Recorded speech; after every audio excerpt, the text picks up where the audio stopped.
Uli di po nga na yan sa Tuyan Laundryan dito sa Pasig, Oronggo, Social Boulevard.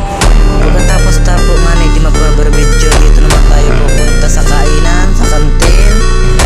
Dito na po pala tayo sa may